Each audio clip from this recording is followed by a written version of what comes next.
Creative Thinker YouTube channel එකට ඔයාලා ඉතාමත් ආදරෙන් පිළිගන්නවා. ඉතින් අපේ channel එකේ අරමුණ ගැන මම පැහැදිලි කරලා වීඩියෝ එකක් දැම්මා. ඉතින් අද අපි ඉස්සෙල්ලාම කියලා දෙන්නේ මේක කාන්තාවන්ට විශේෂයි. කාන්තාවන්ට ඕපන් කරන්න පුළුවන් ලංකා බැංකුවේ තියෙන ගිණුම් සම්බන්ධයෙන්. ඒකට අපි කියන්නේ smart investment smart lady investment account එක ගැන තමයි කියලා දෙන්න යන්නේ. ඉතින් ඔයාලත් අවුරුදු 20ට වැඩි නම් රැකියාවක් කරන කෙනෙක් නම් මාසික ඔයා ලබා ගන්න වැටුපෙන් කොටසක් පාවිච්චි කරලා ඉන්වෙස්ට්මන්ට් එකක් කරන ආකාරය ගැන ඉගෙන ගමු. ඒ වගේම තමයි ඔයාට මාසෙට කීයක්වත් ඉතුරු කරගන්න බැන්න. හරිම අමාරුයි න ะ. ඒ ඉතුරු කරන ගාන කොහොම හරි මාසෙ අන්තිමේදී වියදම් වෙලා තිනවනම් ඔයාගේ ඩිසිප්ලින් හදාගන්නත් මේ ආයෝජන ක්‍රමය ලොකු උදව්වක් වෙයි කියලා මම හිතනවා. හරි. එහෙනම් අපි බලමු ඉස්සෙල්ලාම මොනවද මේ ස්මාර්ට් ඉන්වෙස්ට්මන්ට් කියන්නේ කියලා. හරි. එතකොට මම ඔයාලට මේ page එකෙන් පෙන්නන්න අපිට මේ smart ID investment එක කියන්නේ ඒ තොරතුරු ගන්න පුළුවන් link එක තමයි මම මේ දාලා තියෙන්නේ. මම ඒක description box එකේ දාන්නම්. එතකොට මේකේ අවුරුදු 1ක් 2ක් 3ක් අපිට plans තියෙනවා අවුරුදු 1කට 2කට සහ 3කට අපිට මේ plan එක දාන්න පුළුවන්. හැබැයි මේ plan එක ඉවර වෙනකන් ඔයාලා සල්ලි දාලා ඉවර වෙනකන් ඔයාලට ඒ මුදල් ගන්න බෑ. ඒ කාලය මැචුරිටි වුණාට පස්සේ තමයි ගන්න පුළුවන්. ඒ කාලය අවසන් වුණාට පස්සේ තමයි ඔයාලට අපහු ඒ මුදල ලබා ගන්න පුළුවන් වෙන්නේ. හරි. එහෙනම් අපි බලමු මොනවාද මේ ඉන්වෙස්ට්මන්ට් ප්ලෑන් ටික කියලා. හරි. එතකොට මම කියවනේ මේකේ අවුරුදු 1ක්, අවුරුදු 2ක් සහ අවුරුදු 3ක් වශයෙන් වෙන වෙනම අපිට ඉන්වෙස්ට්මන්ට් ප්ලෑන් තියෙනවා. මෙතනදී ඔයාලට මාසිකව යොමු කරන්න පුළුවන් නැත්නම් යොදවන්න පුළුවන් ප්‍රමාණය අනුව ඉන්වෙස්ට්මන්ට් ප්ලෑන් එකක් පටන් ගන්න පුළුවන්. හරි අපි බලමු මොනවද මේ ඉන්වෙස්ට්මන්ට් ප්ලෑන්ස් කියලා. හරි.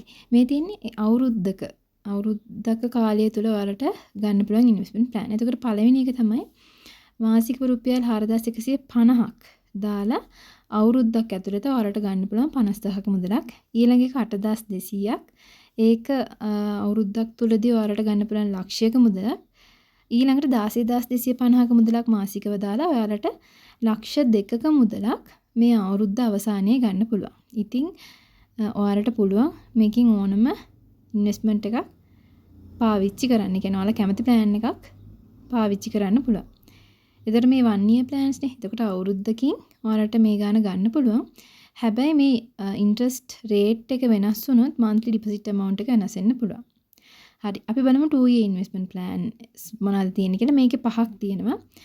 එතකොට මාසිකව 3950ක් දාලා අවුරුදු දෙක අවසානයේ ලක්ෂයක්, ඊට පස්සේ 7850 ගානේ දාලා ලක්ෂ 2ක්, 19650 ගානේ දාලා ලක්ෂ 5ක් සහ 23550 ගානේ දාලා ලක්ෂ 6ක් ගන්න පුළුවන්. ඒ වගේම තමයි 29450 ගානේ දාලා 7,50,000ක මුදලක් ගන්න පුළුවන්. ප්ලෑන්ස් පහක් අවුරුදු දෙකේ ප්ලෑන්ස් වල තියෙනවා. ඉතින් මේකත් ඔයාගේ කැමැත්ත අනුව තමයි දාන්න පුළුවන්. ඔයා කැමති විදිහට දාන්න පුළුවන්. මොකද ඔයාගේ අතේ දැනට ඉතුරු වෙන ගාන අනුව පොඩි ගානක් හරි ඉතුරු කරන්න try කරන්න. මාත් මේ ප්ලෑන්ස් වලින් මේ අවුරුදු දෙකේ ප්ලෑන්ස් වලින් ලක්ෂ 2 ඒ කියන්නේ මාසිකව 7850 දාන ප්ලෑන් එකක මම දාලා තියෙනවා දැනට.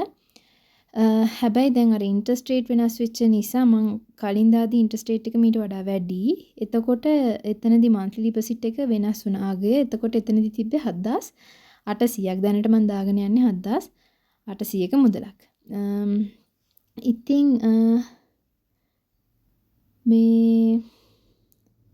මේ තියෙන ප්ලෑන්ස් වලින් ඔයාලට කැමති එකක් දාගන්න පුළුවන්. ඔයාලා කැමති එකක් යූස් කරන්න.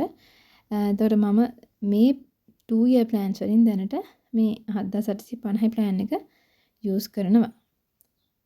එතකොට සමහරක් වෙලාවට අවුරුදු ගාන වැඩි වෙනකොට gain එක වැඩි වෙන අවස්ථා තියෙනවා. නැත්නම් amount එක වැඩි වෙනකොට gain එක වැඩි වෙන අවස්ථා තියෙනවා. හරි අපි බලමු දැන් 3 year plans මොනවාද කියලා. හරි. හරි මේ තියෙන්නේ 3 year investment plan ටික අපේ.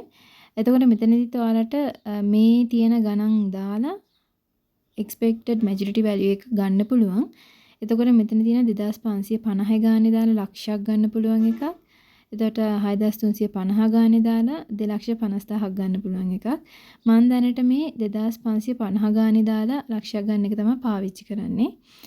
ඉතින් මෙතනදිත් අර මම 2500ක් තමයි දාන්නේ. කලින් කියපු රේට් එකේ වෙනස් වීම නිසා. එතකොට 6350 ගානේ 250000කුත් 12650 ගානේ ලක්ෂ 5කුත් 18950 ගානේ 7,50,000ක් සහ 25250 ගානේ මාසිකව දාලා ලක්ෂ 10ක මුදලක් ඔයාලට අවුරුදු 3ක් ඇතුළතදී ලබා ගන්න පුළුවන්. ඉතින් ඔයාලා try කරලා බලන්න. මේකෙන් ඇත්තටම මාර විදිහට ඩිසිප්ලින් කියන එක හැදෙනවා. මොකද මමත් ඉස්සර මාසෙට ගාණක් ඉතුරු කරනවා. account එකේ ඉතුරු කරගන්නවා. හැබැයි මාසෙ අන්තිම වෙද්දී ඒක ඉවර වෙලා. ඒ කියන්නේ ඉතුරුවක් වෙලා නැහැ. ඉතින් ඒක අර කොහොම හරි අපිට වියදම් වෙනවා. හැබැයි මේ plan එක කරනකොට මේ plan එක මම පටන් ගත්තට පස්සේ මට ඇත්තටම මේ පුළුවන් වුණා මාසික ඉතිරි කරන්න පුළුවන්. ඉතිරි කරන්න පුරුදු වෙන්න පුළුවන් වුණා. ඒ කියන්නේ ඩිසිප්ලින් එක හැදෙනවා. ඒ කියන්නේ මම මේ සල්ලි ගන්න හොඳ නෑ කියන එක එනවා ඔළුවට. ඉතින් ඔයාලත් try කරලා බලන්න කියලා මම ඉල්ලනවා. මොකද මේක දැන් මට නම් අවුරුදු 30ක් විතර වෙනවා. හැබැයි ඔයාලා අවුරුදු 20ක් වගේ නම් ඔයාලට මේ මං වගේ මගේ අවුරුදු 30ක් වගේ වෙද්දි ලොකු ගාණක් ඔයාලගේ සැලරි එකකින් ඉතුරු කරගන්න පුළුවන්. සමහර අය මේ ඔයාලගේ කැරියර් එක ස්ටාර්ට් කරපු ගමන් වෙන්න පුළුවන් ඉන්නේ. ඉතින් පුළුවන් ලොකු amount එකක් දාලා මේ investment plan එකක් කරන්න කියලා මම ඔයාලගෙන් ඉල්ලනවා. එහෙනම් ගොඩක් ස්තුතියි අපිත් එක්ක එකතු වුණාට. තවත් මේ වගේ වීඩියෝවකින් ඉදිරියේදී හම්බ වෙමු.